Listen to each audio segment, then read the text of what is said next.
Hello, everyone. I hope you all had your lunch.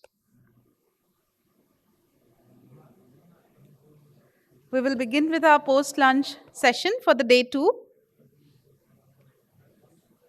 So, the title of this session is Digital Powering of Farm and Non Farm Entrepreneurship Progress and Prospects. So, as we all know, in the post COVID world, the shift to digital platforms has happened globally. Be it smoothly or with hurdles, we have seen even at organizational levels that shift is apparent. But when we talk about rural farmers, small business enterprises, not everyone is equally equipped to reap the benefits of the digital revolution. So here we gather to discuss how can we promote digital powering of the farm and non-farm enterprises. So to moderate this interactive session, I call on stage Mr. Jairaj Nath, who is the Director and Head of Technology, Grameen Foundation for Social Impact. Please give a round of applause for Mr. Jairaj. Please take a seat, sir. Now I'll call all our esteemed panelists. I'll start with Mr. Venkat Raman. Please take a seat, sir, in the stage. He is the head of Samunnati Agri Innovations. Welcome, sir. Now I call on stage Dr. Namita Singh, who is the Director of User Research, Digital Green. Welcome, ma'am. Now I call Surjit Sinha, who is the Director, Agri-Tech, Climate Tech Farm CEO. Please welcome, sir. Now I call Mr. Mahfouz Alam, who is the Project Coordinator, Mandi Initiative of Grameen Foundation for Social Impact. Please welcome. Now I call on stage Gitali Thakur, who is a social entrepreneur and founder of My Help. Welcome, ma'am. I'll hand it over to Mr. Jairaj now. You can carry on with the session. Thank you very much, Dibyojyoti. So, to start with, obviously, good afternoon, everyone.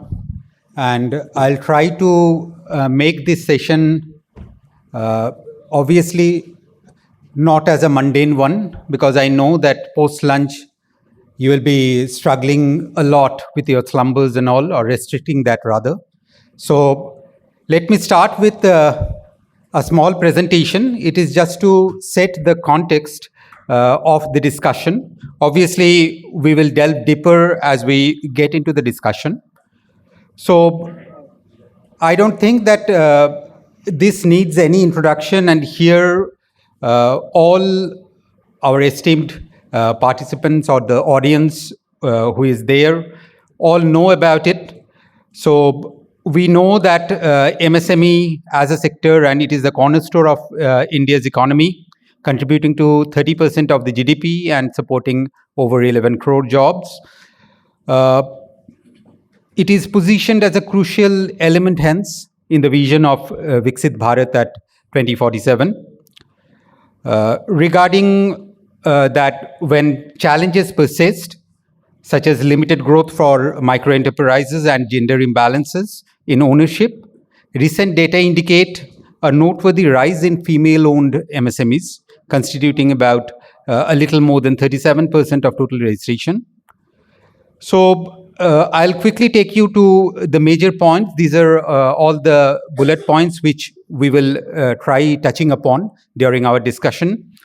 So our discussion will be based on, as you all know, both for firm and non-firm enterprises and the entrepreneurship.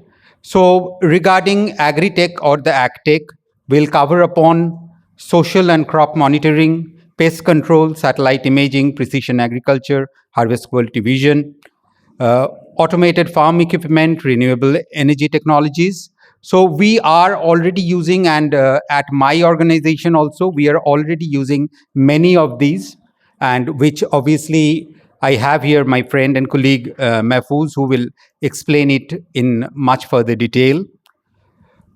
We can see that the impact, what has been done in non-agricultural entrepreneurship also through the advent of technology and the technological innovation. So startups and small businesses leverage technologies to streamline operations, reach a wider audience, and improve efficiency. E-commerce platforms help in market access. Digital marketing tools, marketing research, and data analytics are powerful enough to boost the entire environment now. So we will again cover this in detail during our discussion. And now coming to the next important pillar of our discussion is the impact of technological innovation on women entrepreneurs. So there we will cover the access to financial resources through digital banking, mobile money, online lending platforms, and access to online market and e-commerce platform, and also digital networking and mentorship programs. Obviously, we will be discussing here the progress and prospects of the farm and non-farm entrepreneurship, the technological innovation and the digital imprint over there. But obviously, we'll cover upon, and our takeaways will have these considerations, where we will see or look into the point on limited access to finance, hindrances in complying with intricate regulatory frameworks, restricted market access, shortages in skilled manpower, difficulties in technology adoption, and so on and so forth. So without wasting much time of yours, so let us get into the discussion, and a warm welcome all the participants here. So again, a good afternoon to every one of you. Let me start with the thing. Thank you.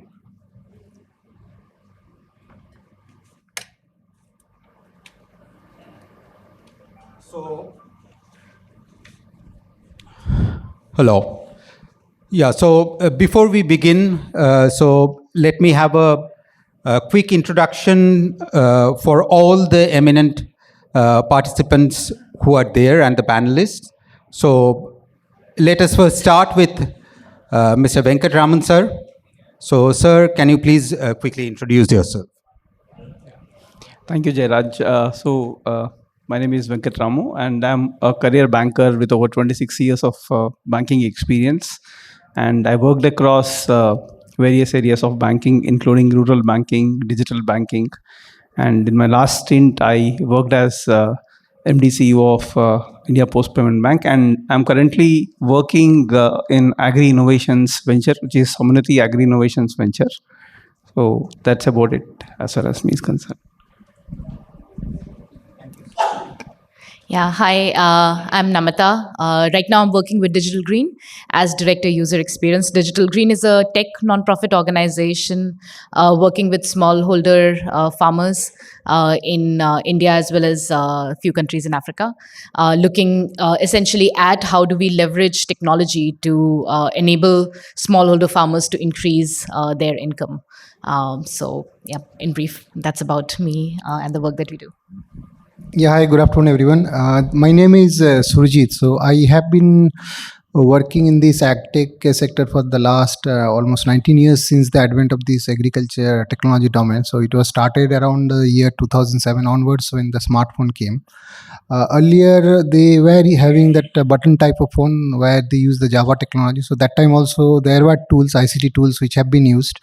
But now with the recent advancements of the technology, a lot of new things have started coming up. So I have been working in that. So rolled out almost many projects in Africa, Southeast Asia, and Latin region. So thanks for the session. Yeah. Hi, good afternoon, everyone. My name is Mahfouz Alam, working for Grameen Foundation for Social Impact. So Grameen is working for the FPO capacity building and handholding. So I have been working in this sector, covering all, market linkage, financial linkage, FPO capacity building, climate smart agriculture, FPO, smallholder farmers, uh, enhance income at the household level, and how to ensure the resilience of smallholder farmers by integrating to the FPOs, local community level, a kind of enterprise to set up.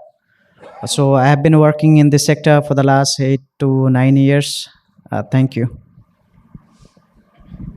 Hello everyone. I run a online platform called My Help where we train and verify home-based caregivers, and then we connect them to urban households who are looking for help.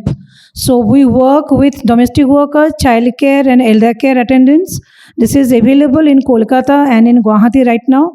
I am doing this for last 13 years as a journey of for skill training of domestic workers.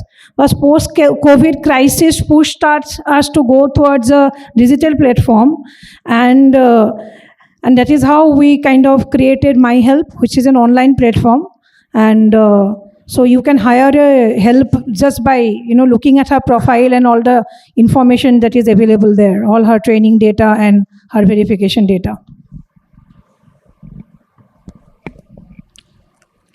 Thank you, Geetali ji, and thank you all the panelists, and again a warm welcome to all of you.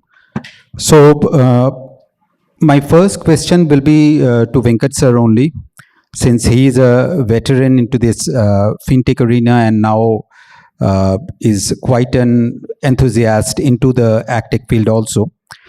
So, sir, how does fintech play a crucial role in transforming financial management and transactions for MSMEs, providing alternatives to traditional banking? That's my first question. And can you please share specific examples of how online banking, digital wallets, and peer-to-peer lending platforms have benefited small businesses and startups in obtaining loans? So, Thank you. First and foremost, I think if you look at MSMEs as a sector, traditionally the amount of finance that's been going to this sector has been very, very limited because of the fact that the lack of their ability to provide collateral security was one among them. And at the same time, the visibility or transparency towards their primary assets, which is their cash flow receivables, this has been the second reason. And considering these two areas, which is where I think the fintechs have played a very, very major role. One, in terms of reducing in terms of enhancing the transparency as far as their cash flows are concerned. And second, they have reduced a lot of risk by doing this. So to say, some of the fintechs were able to utilize digital payments. So if you look at the way fintechs have started, some of the fintechs who have started is by providing them with some sort of a payment solution. So for them, the next logical extension is providing credit. So the way this particular sector had grown, if you look at it has associated with some technological solution which in a way helped in aggregation of data. So one of the most important part in financing is that how do you contain risk? I mean, that's where every financial institution grapples with. So with the help of technology, and especially with the financial technology companies operating in the country, were able to solve that problem of risk mitigation. And I would say that risk mitigation has been made possible by availability of more and more data. And this data can come in various forms and shapes. It could be in the form of a payment transactions, where a lot of MSME merchants, the moment they started receiving digital payments, that created a digital footprint, which in turn helped them, financial institutions to take a view and assess their credit worthiness in terms of providing them with the credit. That was the first part. The second part is that automation of their bookkeeping. Some of the fintechs that, if you have seen, some of the fintechs have started giving them automated bookkeeping solutions, which in a way digitized their day-to-day financial transactions or the commerce transactions, and that kind of provided visibility towards their day-to-day business. So this was the second part in which some of the fintechs were able to get data. So all in all, if you look at fintechs played a very major role. One, in terms of digitization of their transactions. Second, using that transaction footprint, providing them with some sort of finance. Again, if you look at some of the traditional finance products that are available for these MSMEs, it could be in the form of a working capital loan, which is primarily against their receivables, or for payables, and then obviously some kind of a term loan which can go into enhancement of their infrastructure. Particularly in the area of working capital, fintechs have played a major role in coming up with customized solutions, where demand based solutions, so to talk about, and also providing them with some sort of finance, like embedded finance, where with growing e-commerce transactions, and with MSMEs also participating in this sort of e-commerce revolution, they were able to generate data, and they were able to provide finance at the point of sale itself. So which means they were able to generate finance for themselves through these mechanism of e-commerce transactions. So like that, I think fintechs have been able to emerge as a key player in providing finance to this sector.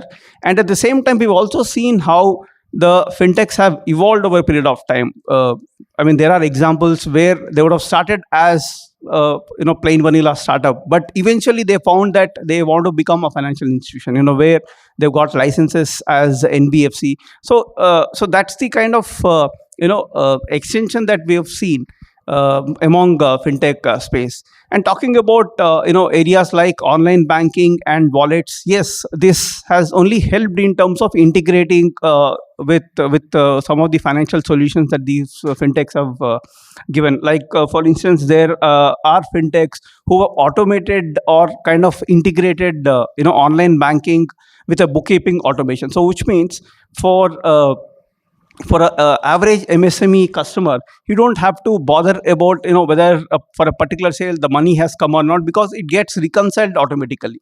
So that's the kind of innovative models we have seen over a period of time, and this is only going to increase with emergence of account aggregator or ONDC or OCEN kind of platform, because we are seeing a lot of interconnected play, and the main point that is required in this case is data. As long as you have visibility to the business data, I think that goes a long way in mitigating the risk and enhancing of finances.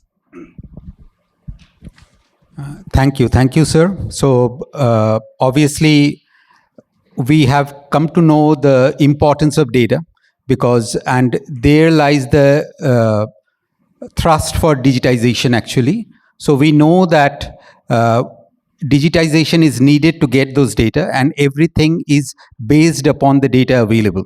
So while working in the agricultural domain also, we were seeing that when we are talking about MSMEs, so in the other sessions also in this summit only, we were listening that there were even such enterprises which have been termed as nano enterprises. So what about these farmers or enterprises who are not even be considered under MSMEs? So whenever we are seeing and we are looking at it, we are talking about financing, but that is for mainly the big fishes. It's not getting deeper till the smaller farmers or smaller or nano enterprises, as we were saying here.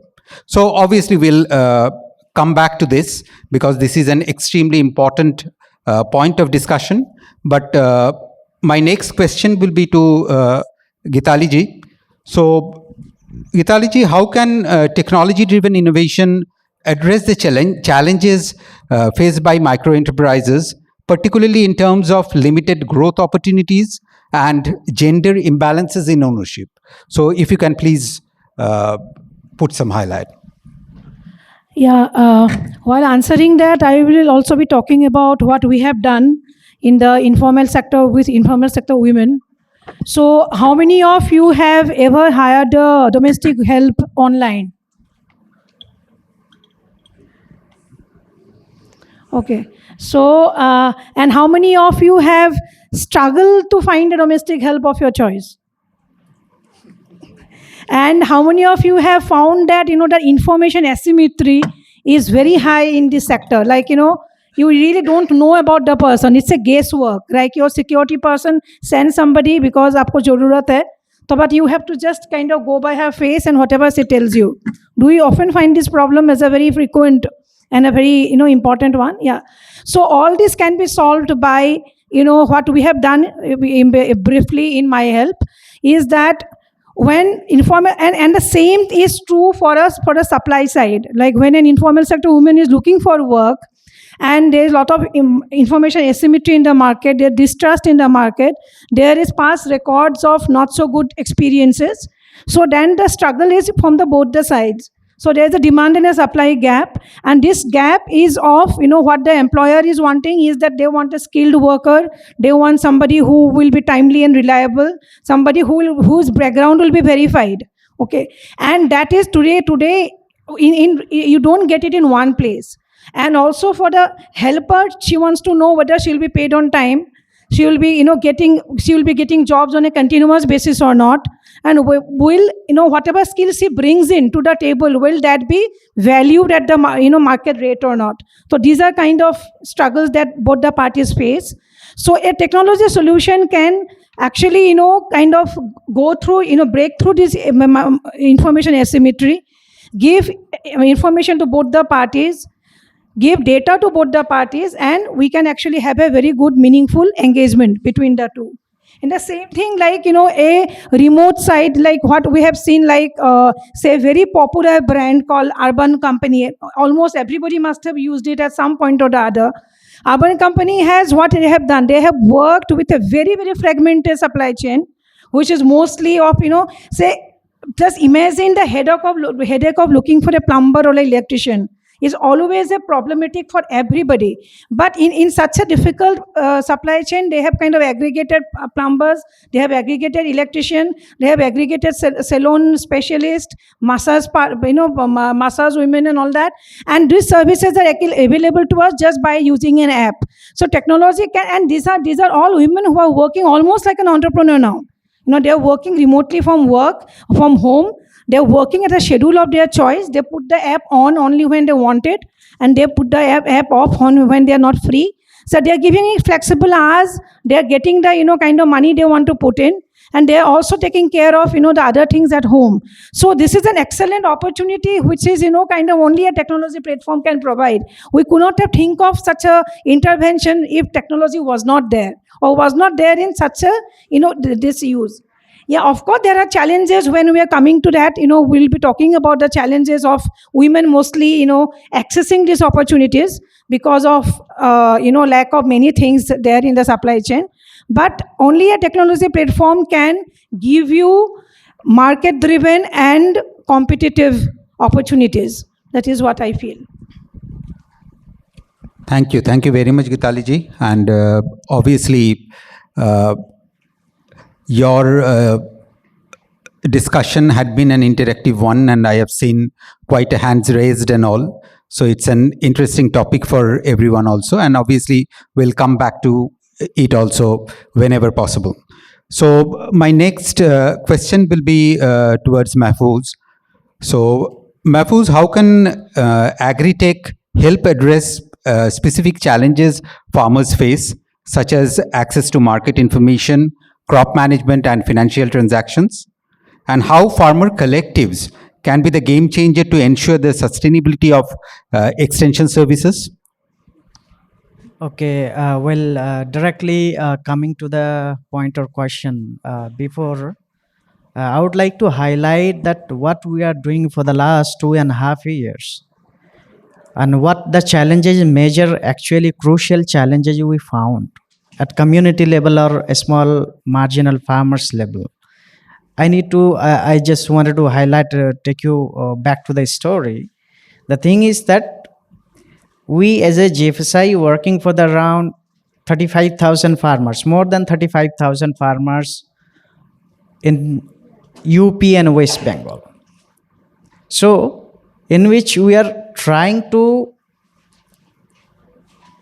trying to contribute that the farmers are doing at household level, because it is a seasonal activity and the thing is major challenges what we are struggling, that how to sustain the household income, how it would be helpful, what could be the major correctives or what could be the major innovation and initiative can be taken to at least engage at household level the farmers, especially for the women farmers, to engage them round the year. So in that case the thing is that जो हम लोग अक्सर देखते हैं कि major crops जो उगाते हैं वो लोग, either it could be kharif, rabi or zaid season, apart from this they don't have any other activities which can enhance or generate the income of the individual farmers, especially the women. So the thing is that, and the financial system cycle what already existing mechanism already is existing at community level at the time of harvest, because the major investment, major income of the farmer is the crop and produce. So once they are getting the things, once they are getting their income at that level, again they need to be prepared for the upcoming crops. तो ऐसे situation में, परिस्थिति में जो already existing चली आ रही है, उसमें क्या होता है कि फार्मर्स जो है वो स्ट्रगल करता है कि ये क्रॉप आया और बाकी के पिछले क्रॉप के जो उसके ड्यूज बचे हुए हैं उसी को ही निपटाने में उसका निकल जाता है समय। ये सबसे बड़ा चैलेंजेस हैं। तो इसमें से अभी सबसे बड़ा इनिशिएटिव या मुहिम बोल सकते हैं अराउंड इंडिया चल रहा है कि FPOs can be a kind of an enterprise, local enterprise, who can actually equip farmer or can aggregate farmer for their aggregation of their produce and also collective supply of the input side. So that the major challenges the individual farmer faces in forward and backward linkage, that could be mitigated. इस initiative को देखते हैं हम लोगों ने जो पिछले 2.5 साल से हम लोगों ने काम किया, जबकि हम FPOs के साथ काम कर रहे हैं कि FPO equally enhancing small holder farmers के इनकम को इंक्रीज करने के साथ साथ उसका रिजिलियंस को भी कैसे बिल्ड कर सकें, हम कैसे इस चीज़ को देख सके कि हम क्लाइमेट सेगमेंट को भी देखेंगे, what could be the integrated module, कि हम क्या इसमें इंट्रोड्यूस कर सकते हैं, कलेक्टिव इनिशिएटिव एफर्ट्स क्या हो सकता है जिसमें से आपका वन फार्म अप्रोच आ सकता है, आपका जो है इंटीग्रेटेड फार्मिंग आ सकता है, उस पर जो है आपका all that could be agri and allied sectors के जो एक्टिविटीज़ हो सकते हैं उसको इंक्लूड करके हमको उसको इंश्योर कर सकते हैं। इस चीज़ को देखते हुए मेजर चैलेंजेस अगर हम बात करें कि ऐसे फार्मर जो वहाँ पे लोगों ने फेस किया, खासकर एग्टेक सॉल्यूशन की बात करें, once we talk about the, अगर क्वेश्चन जैसे डायरेक्टली पिन करता है कि in terms of market realization कि मार्केट का क्या स्थिति है, what is the market intelligence. So thing is that multiple platform agtech solution is already there, but challenges अभी हम क्या कर रहे हैं कि हम भी खुद एग्टेक प्लेटफॉर्म के माध्यम से उसको शॉर्ट आउट करने की कोशिश कर रहे हैं, but thing is that farmer are not equip enough to access all this platforms और इंटरफेसेस ऑलरेडी अवेलेबल। उसमें से क्या होती है कि फार्मर को है, सिंपल सी बात है, अगर फार्मर की इनकम की अगर हम बात कर रहे हैं तो एक चीज़ हमको मेजरली देखने मिलता है जिसको आप लोकल एग्रीगेटर बोल सकते हैं, जो मार्केट प्राइसेस या मार्केट इंटेलिजेंस होती हैं, दैट वुड बी उनका प्राइस को लेके जो फार्मर को एक्चुअल में प्राइस रियलाइज होती है, जो उनको मिलता है, जो उनको क्रेडिट होता है, उसमें से देखेंगे तो अराउंड जो है 400 से 450 रुपया पर क्विंटल का डिफरेंसेस होता है। और ये जो डिफरेंसेस है, द थिंग इज दैट कि they don't have the option to actualize the produce, the quality they have, then they don't have to access to understand the what kind of produce they have, what could be the actual prices of their produce, जिसकी वजह से, and the second thing is that they don't have option to explore as well। तो उनके पास एक ही channels होते हैं जो limited channel है कि लोकल एग्रीगेटर है, आढ़तिया है, उन लोग के माध्यम से वो क्या करते हैं, उनके जो भी प्रोड्यूस है उस प्रोड्यूस का रेट उनको मिलता है और उसी के आधार पे उसी में थोड़ा बहुत नेगोशिएट करके अपने प्रोड्यूस को उनको बेचना पड़ता है। ये एक सबसे बड़ा चैलेंज है। इसमें से जो है एग्टेक प्लेटफॉर्म, ये हम लोग जो इस पे इंटरवेन कर रहे हैं, ये इनिशिएटिव कर रहे हैं, हम लोग कोशिश कर रहे हैं कि we are trying to build a platform where we can give them access to know the real prices of their produce actually, कि जो वो वैरायटी उगा रहे हैं, जो क्वालिटी है, जो क्वालिटी पैरामीटर्स है, व्हाट एक्चुअली मार्केट नीड्स, किस तरह के क्वालिटी पैरामीटर्स मार्केट को चाहिए. सो ये चीज़ है. And then what could be the potential buyer, not limited to the institutional buyer only. What could be the local buyers, what could be the local processor, local millers who can actually add value to their life or to their sell their produce actually. तो ऐसे परिस्थिति में होता क्या है कि उनको अगर हम रेट का ये रियलाइजेशन करते हैं तो लोकली ऑटोमेटिकली जो है कंपटीशन क्रिएट होता है. अगर आज के डेट में हार्वेस्ट हुआ, फार्मर के पास प्रोड्यूस है, उसको अगर पता चलता है कि कहीं से उसको व्हाट्सएप पे या उसके मोबाइल पे message, text message, bulk messaging के सिस्टम के आधार पे या व्हाट्सएप रिलेटेड ड्रिवन मैसेज के आधार पे उसको अगर मैसेज आता है कि उसके लोकल आढ़तिया ने उसको दिया है, ये रेट कोट किया है और एक्चुअल में ये रेट इसमें से इतना है आज के डेट का रेट, तो उसमें क्या होता है कि उसको और भी बायर्स का भी अपॉर्चुनिटी मिलता है कि उस चीज़ को ये कर पाए. सबसे बड़ा दिक्कत क्या होता है कि इस चीज़ में ये जो चैनल है कि मार्केट इंटेलिजेंस एंड एक्सेसिबिलिटी, जो प्राइसेस की बात कर रहे हैं, वो रियल टाइम बेसिस पे होना ही सबसे बड़ा चैलेंज है. And this is the biggest challenge for agtech solution providers as well. What could be the mechanism, what could be the implementing strategy so that real time basis पे कि market के जो dairy prices change हो रहे हैं, how we can circulate this on the real time basis पे, कि अगर कल का रेट क्या होगा आज रात को या आज शाम को अगर हम इंश्योर कर पाएं तो that would be the biggest achievement in terms of market accessibility and intelligence के लिए, कि फार्मर कैन बी, जब वो सुबह उठेगा they will be well aware कि उनके पास जो प्रोड्यूस है, home buyer they need to choose और टू इनिशिएट. एक ये चीज़ है. दूसरी बात जो हम बात कर रहे हैं इसी एग्टेक सॉल्यूशन में कि क्रॉप मैनेजमेंट का, अगर हम लोग इसी में इनिशिएटिव में से अगर देखेंगे तो सबसे पहले है किसान को बहुत ज़्यादा वो समझना नहीं चाहते हैं. आज के डेट में किसान बहुत ही टेक सेवी नहीं है. They are not so much tech savvy, but at least yes they are now capable enough to use. Google का यूज़ करते हैं, वॉइस बोट का यूज़ करते हैं, यूट्यूब का वो एक्सेसिबिलिटी है, यूट्यूब में बोल के वॉइस बोट के माध्यम से वो चीज़ों को ढूंढते हैं.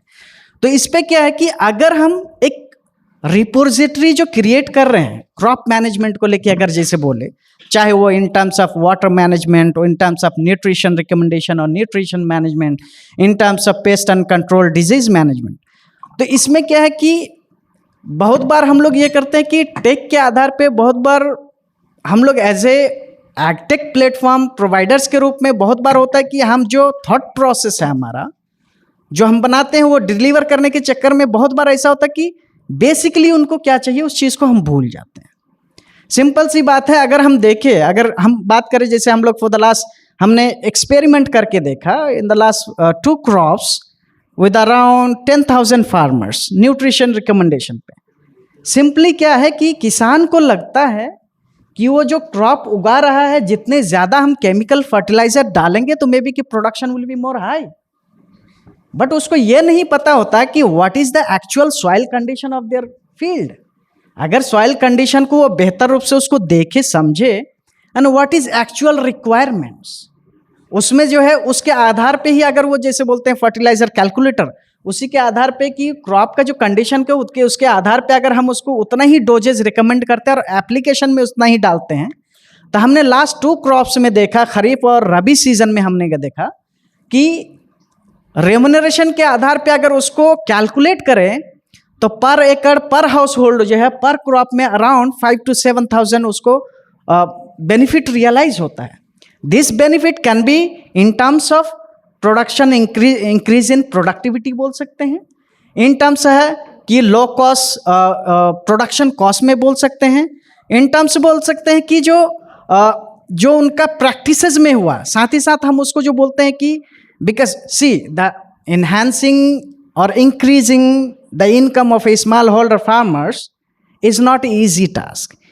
It starts from field preparation to the taking their produce into the market at actual prices. इसमें से किसी भी एक nodes of value chain में if we miss, definitely we will not be able to realize the income of the farmers. हम वहाँ पे बात कर रहे हैं कि अगर न्यूट्रिशन में हमने बहुत अच्छे से उसको किया, पेस्ट एंड डिजीज में ही किसानों को समस्या क्या कि हमारे पास कि अगर कोई अचानक से बीमारी आने वाली है, इसमें भी क्रॉप प्रोडक्शन में ये एक समस्या आती है कि हमारे पास किसान ने बोला भाई कि आज हमारे पास ये समस्या है, फसल में समस्या है। एग्टेक सोल्यूशन वाले के पास चैलेंजेस ये होता है कि रियल टाइम पे हम सोल्यूशन नहीं दे पाते। Either we don't have a call centre to reach the farmers on the real time basis, or either the accuracy of the like photosynthesis के माध्यम से जो हम काम करते हैं, it also depends on this, देखिए एक्यूरेसी हमारा लेवल कितना है। इस चीज में, इस समस्या में क्या दिक्कत होती है कि जब तक हम उसको सॉल्यूशन देते हैं उनके सारे क्रॉप्स डिस्ट्रॉय हो जाता है। इसमें से हम लोग इसमें एक चीज इनिशिएट कर रहे हैं, ट्राई कर रहे हैं कि क्या हम लोग इस तरह से कर सकते हैं क्या कि crop basis and the variety basis and in the agroecological system or agroclimatic zone हम लोग आइडेंटिफाई कर सके या करते हैं कि मोस्ट प्रिविलेंट डिजीज क्या हो सकता है। तो उसका हम एक डायरेक्टरी क्रिएट करते हैं या क्रिएट करें और उसके according what could be the possible solution, so that और वो जो है possible solution can be circulated to the FPOs and even circulated to the individual farmers in their vernacular language, not in terms of a documents or PPT or something, but it should be in terms of a visualization, कि video के माध्यम से हम उसको कितना समझा सके, सो that कि वो तुरंत ही, जैसे यूट्यूब को बहुत ज़्यादा रेफर करते हैं तो उसको रेफर करके वो तुरंत ही वो सोल्यूशन को देख सके। तो ये एक चैलेंज उसको दिखता है। तो ये ऐसे इंडिविजुअल फार्मर्स, अब मान लीजिए उसने न्यूट्रिशन में बढ़िया काम किया, crop pest and disease control management में बढ़िया काम किया, but at the time of harvest अगर they are not well aware of और well equipped enough to minimize the post harvest losses, then again there won't be any sufficient things कि वो उसको realise कर पाएंगे। तो इसी तरह से अब जिस तरह से फाइनेंशियल ट्रांजैक्शन एक पॉइंट था उस पर कि किसान जो है इंडिविजुअल फार्मर्स वो क्यों नहीं एक्सेसिबल कर पाते हैं, they have very less accessibility to access the government services. Agriculture department में जितने भी स्कीम्स होती है एक्सेसिबिलिटी में बहुत ज़्यादा अड़चने आती हैं। उसका कारण है डॉक्यूमेंटेशन, उसका कारण है the history what we can see as a farmers doing farming for the last 30 years might be, but doesn't have a financial history what I am supposed to be or had been done for the last 30 years, that I have percentage of my household income into the agriculture activities. तो हमारा क्या potential है, हमने क्या डाला, उसको कभी हम कैलकुलेट करके दिखा नहीं पाते। सो लास्ट पॉइंट हम ये कैलकुलेट करेंगे एंड देन क्लोज करेंगे, हम अपने यहाँ पे पॉज लेंगे। लास्ट पॉइंट था कि as a being FPO as a farmer collectives, what could be the major take away. इसमें से मुझे एक चीज़ लगता है कि FPO as a business and enterprise, अगर हम इंडिविजुअल फार्मर्स की बात करते हैं तो उसमें जो है जब डिजिटलाइज की बात करते हैं FPO इतना इक्विप होना चाहिए, क्योंकि ऑब्वियसली इनपुट में जितने चैलेंजेस नहीं होते हैं FPOs के पास, most challenges they are facing with the output process, कि उसके फार्मर के क्वालिटी को जो unified, how they can get the things aggregated, कि एग्रीगेशन कैसे हो, क्वालिटी किस तरह से होनी चाहिए, यूनिफिकेशन ऑफ द प्रोडक्ट क्यों कैसे किया जाना चाहिए, एंड उसका बेस्ट पॉसिबल प्राइसेस क्या होनी चाहिए, उसको कैसे दिया जा सके। ये सबसे बड़ा चैलेंज है। उसके लिए बहुत बार देखने मिला कि ये चीज़ FPO एज ए एंटरप्राइज क्यों नहीं वो सस्टेन कर पाता या मार्केट को अट्रैक्ट नहीं कर पाता है। उसका सबसे बड़ा कारण है they don't have sufficient mechanism और tool for having a data based decision making, कि अगर उसके पास as a FPO as a business entity, if they could have been able to assess or analysis before harvesting of the crop before 1 month, मान के हम चलते हैं कि अगले महीने हार्वेस्टिंग होनी है, being an FPO as a entity, अगर उसको ये पता चले कि मेरा इस साल का टारगेट है खरीफ सीजन में कि 2000 MTs का हमको प्रोक्योरमेंट करना है, तो 2000 MTs प्रोक्योरमेंट के लिए कितने मुझे फार्मर को रीच करना पड़ेगा, हमारा ज्योग्राफी क्या होनी चाहिए, and also should have been having a strategic planning the what the geography should be prioritise, हमारा वेयर हाउसिंग कहाँ पे है, सो दैट कि ये अगर उसको कैलकुलेशन पहले से हो जाए, सो दैट कि at the time of procurement there no need to implement the procurement SOP in a haphazard way. उसको लगता है अगर उसको पता चले कि 2000 MTs का हमको प्रोक्योरमेंट करना है, जो कि ऑलमोस्ट जो क्रॉप का डिटेल है, जो कि ऑलमोस्ट जो है मान के चलते हैं कि 1500 एकड़ में ये लेस से कि 1500 एकड़ में इतना प्रोडक्शन हो रहा है, उसमें से ऑन एन एवरेज हमारे पास जो है 1000 फार्मर्स आ रहे हैं, तो 1000 फार्मर्स में से जो है कौन कौन से लोकेशन में बेस्ड है, we are actually working on this, कि किन से लोकेशन में बेस्ड है, which would be efficiently or which would be operationally efficient for us to take the or to for the aggregation as per our warehouses. तो इस चीज को अगर हम ये करेंगे तो हमारा ऑपरेशनल कॉस्ट बहुत ज्यादा कम हो जाएगा, मिनिमाइज हो जाएगा, एक ये चीज।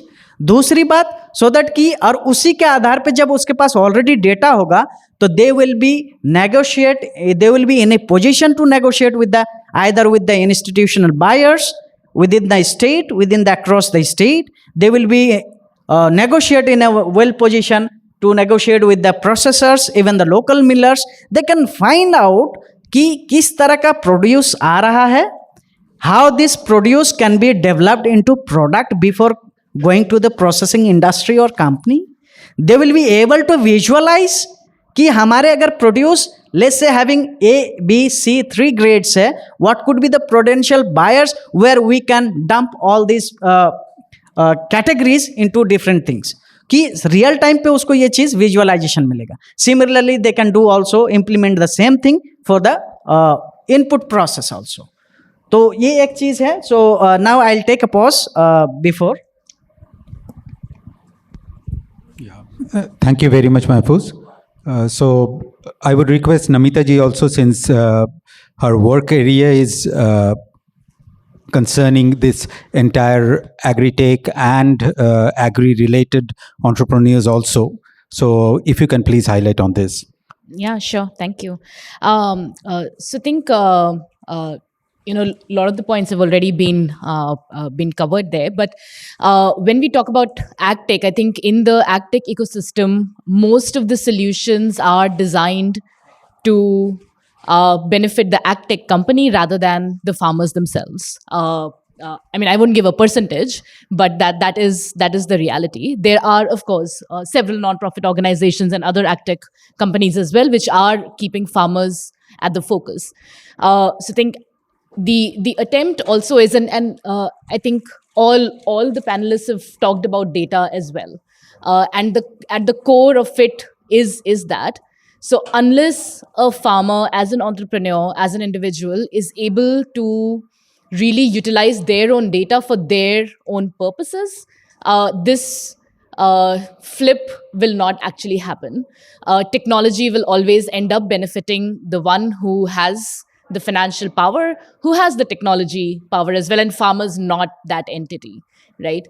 So I think a lot of efforts by agtech organizations, by non-profits, by governments, etc., have to be put towards farmers realizing what this data actually means for them, right? Like, so I think it starts from that, having ownership over their own data, having control over their own data, knowing with whom do they want to share, what purpose are they sharing it for. So I think it begins from actually that kind of capacity building at that level.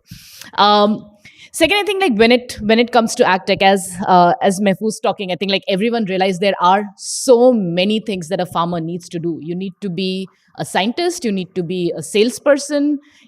Today, you of course need to be a technologist as well. You need to know how to market really well. You must be a good community organizer, right? Like, so you need a lot of skills to be a successful farmer. And for a small scale farmer, doing all of these things is of course like very difficult. And why this is a challenge for them is that any information that they seek is in a different sort of a silo, right? Like, so if you're talking about just the production cycle, so information about soil, information about weather, information about fertilizer, way to access pesticides, all of this is available in different departments with different agtech players. And no one agtech player also has the capacity to actually provide all of these services together. That's also the reality, because these are such complex, just doing a soil analysis properly and delivering those results in time is extremely challenging.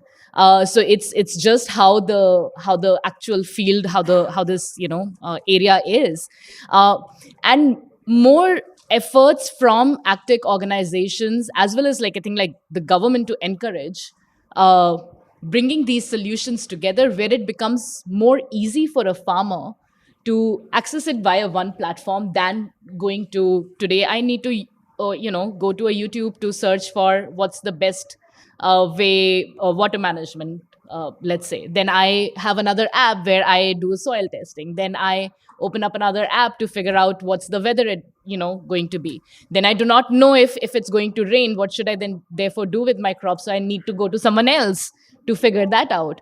Right, and this is just happening in, like, let's say, just like 3 weeks, 4 weeks.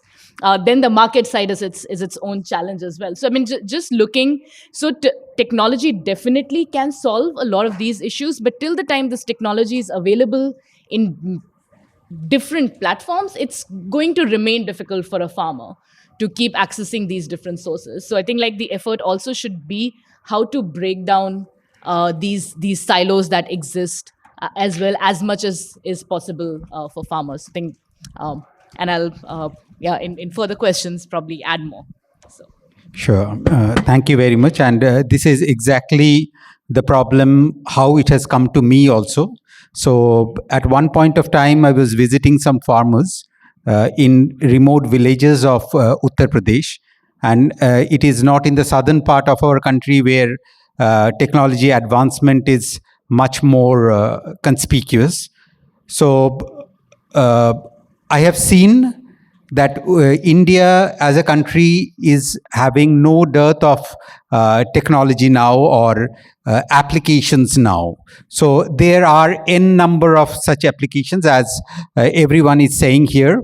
Obviously, not a single application or a one-stop shop for everything, but there are many such applications, and the farmers are getting overwhelmed with these technology overflow, I may say. So every now and then, players are coming, visiting them, and installing some application into their smartphones. And ultimately, after a few days, they are obviously they stop using that. They don't even understand what is the purpose of a single application, and they forget it. So the thing is, it's not dearth of technology.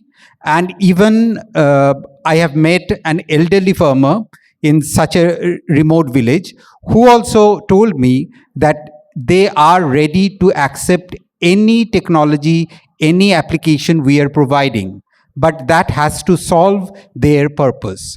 So when a farmer is looking at the price for his produce, say he is located in some remote villages in the district of Mirzapur in East UP, and we are giving him the mandi price of Varanasi, that is making, or that is of no use to that farmer at all, whatever smart and however prompt response it might be.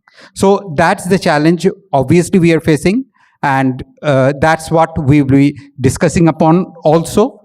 But now my next question will be for Mr. Surajit.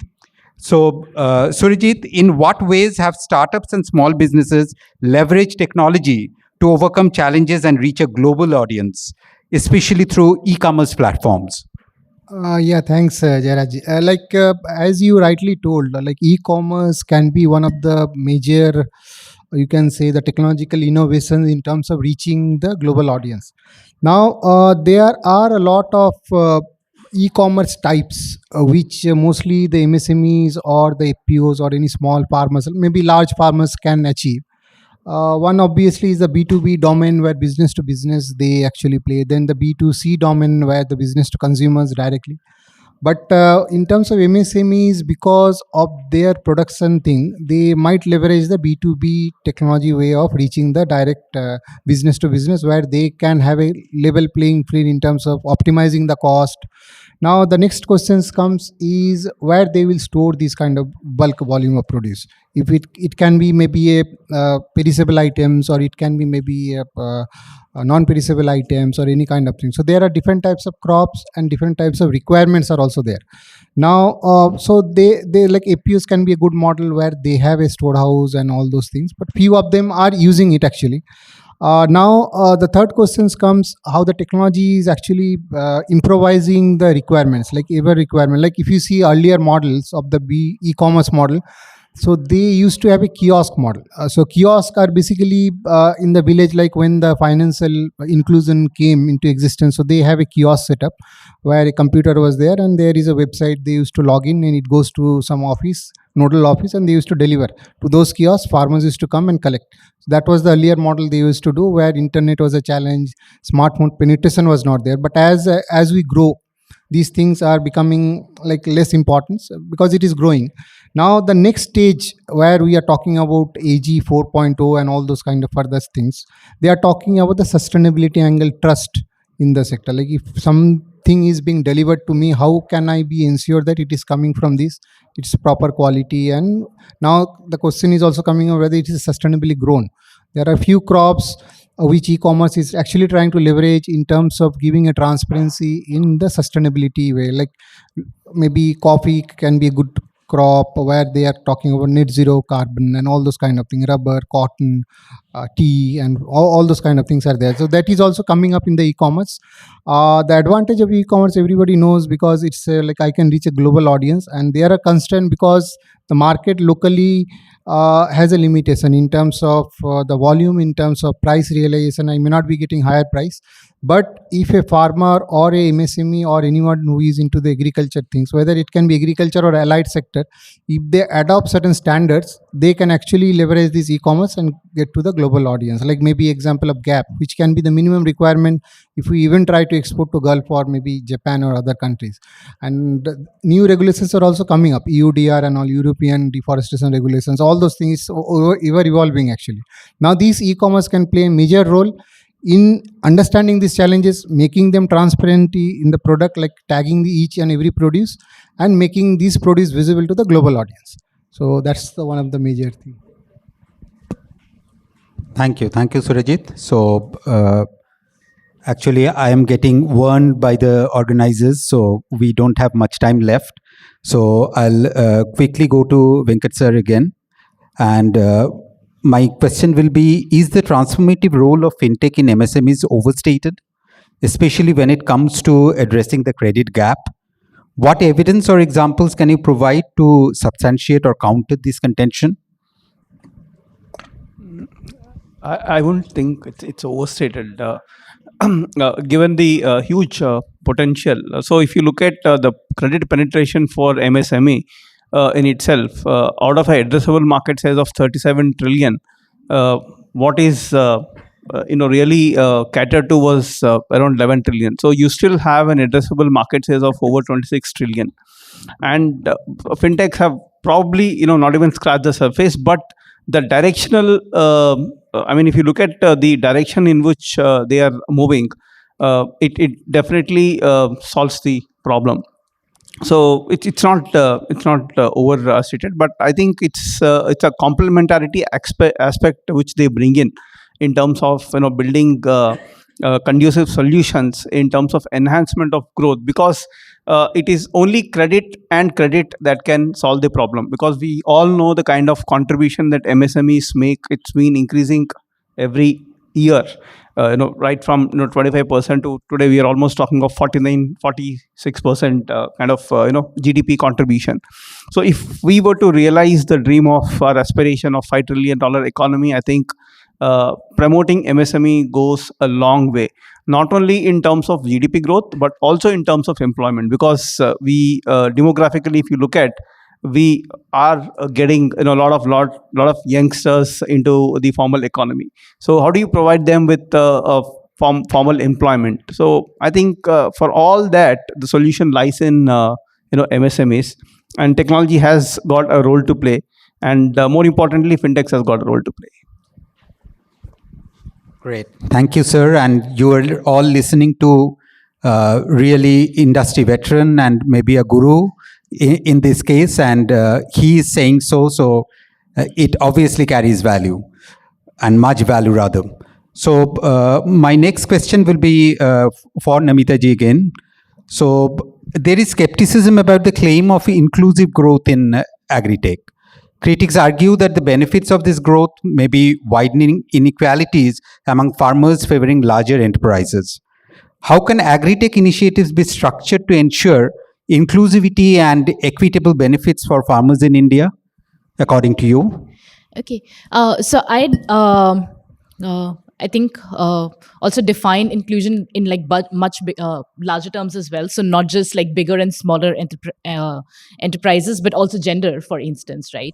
I think like that's a very big concern as well. That as technology becomes more ubiquitous and smartphones are everywhere, we tend to leave also like women out, and women farmers are they're not counted as farmers. Because they don't have whole land titles, are often just completely out of the picture. So I think I'll also speak to that in brief. So I think going back to the earlier point, when it comes to technology, the entity which is able to always leverage it the best is which already understands technology, already understands how to sort of like deploy it in the market, get the best value out of it, and already has a good amount of like financial power. The ones to catch on later who do not still have the capacity, and I think it's true for any innovation that comes into picture, they are always the ones who lose out the most. And that's where I think having structures like farmer producer organizations become really powerful as well. Because if you look at each individual farmer as an entrepreneur, which they are, for them to be able to compete in the kind of market that exists is nearly impossible. And that's where the value of like aggregation also comes in. I'd heard this term somewhere, and I totally sort of like believe in that India is going to remain a country where assisted technology is key to reaching the last mile. And what this means is that there is always someone, a mediator, kind of a person who ensures that the technology reaches the last mile. So, for instance, we work with a lot of self-help groups and farmer collectives as well. So it is the frontline extension worker, right, or the agriculture extension worker, which plays that role of taking the technology to the self-help group women. So even if like self-help group women do not have that smartphone, cannot access an e-commerce platform and sell their produce, they have that access mediated via these extension agents, for instance. And I think AgTech organizations, companies also have to be innovative when they're thinking about how such simple ways can actually bring in lot more farmers, farmer collectives, smallholder farmers into this whole digitization space as well. So we do not necessarily have to wait for each and every person to have access to smartphone to become tech savvy, but these I guess like more phygital kind of interventions can play a role. The second piece is also the design of the technology itself. So now I think more and more we're looking at voice-based technologies as well, right? Like, so you do not necessarily have to type something in English. That in itself becomes a very big barrier to be able to go on the internet and transact on a platform which is entirely in English. If you look at a woman smallholder farmer from Orissa, it's probably not going to happen. But if they can do a similar transaction using a voice-based chatbot, it's going to be fairly easy for them. So it's also the design of the technology where the investment has to go, where more accessible technologies are being made available, and and that sort of like also reduces that divide for people. So yeah, I'll end with that. And for a second, adding to the Namita ji, as she mentioned that the major thing is why such kind of thoughts are emerging. Actually, the things that being digital, also we need to think as a phygital. But along with that, the agri-tech platform or agri-tech organization need to invest into the community itself, like local based satelliting, having a satellite weather station, and also the investment of the agri-tech agencies into the community level, also that should be given into the charge of the community itself, or either creating a agency at community level which would be handled, run by the local community, so that they will be having a kind of sense of belongingness, that definitely the digitally or AgTech platform, what we are thinking about is something which is really rooted into the ground and which has been curated, which has been run, which has been owned by the community itself. So in that way, the concept is coming like a kind of a skepticism, bringing bringing a gap between the enterprises and in the farmers. So in that way, also that can be also mitigated or can be leveraged together. Yeah. Thank you, Mahfouz, and thank you all. Actually, we need to cut short our conversation and our session because we really do have a time crunch. And thank you, everyone.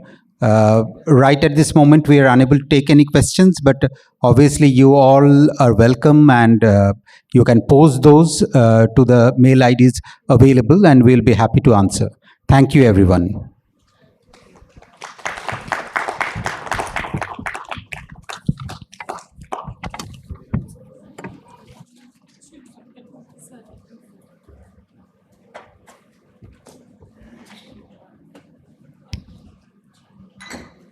I thank our moderator and all our panelists. So please get together for a group photo.